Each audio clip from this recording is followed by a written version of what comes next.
说了很多次，得了流感不要乱吃药，这5种常见药千万别乱吃，非常的危险。特别是家里面有老人小孩的，一定要认真的听。今天呢，我老婆一个视频给大家讲清楚，家人们点赞欢迎。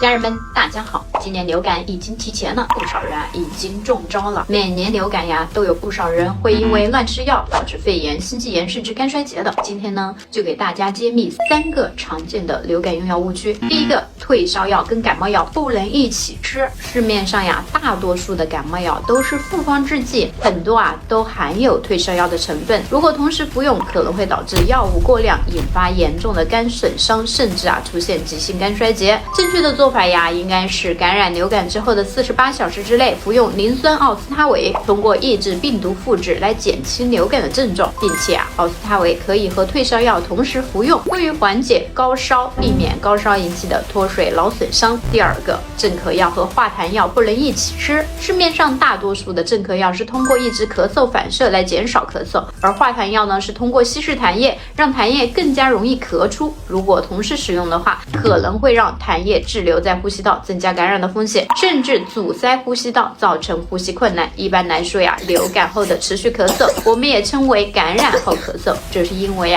我们呼吸道在和流感病毒打了一场大战之后呢，战场还没有被清理干净，所以这段时间呢，呼吸道容易变得非常的敏感，稍微遇到一点刺激，比如冷风，就会反复的咳嗽。如果药不对症，还可能会发展成为支气管炎。所以呢，不仅不要盲目的去吃止咳药，还需要抗炎处理，可以搭配抗炎止咳祛痰的药物，比如临床上常用的一种肠溶片复方菠萝蛋白酶，它里面的菠萝蛋白酶可以抗炎消肿，清除呼吸道的粘性分泌物，让痰液呢更容易咳出。所以对于感冒、流感之后的咳嗽、慢性支气管炎、喉炎，或者是一些长期需要修复的呼吸系统疾病，都能够起到帮助作用。家里的老人小孩也是可以使用的。第3个，阿莫西林它不是万能药，它呢属于抗生素，针对细菌感染，而流感呢属于病毒感染，所以流感引起的发烧吃它起不到治疗的效果，还可能会耽误病情。最后再提醒大家，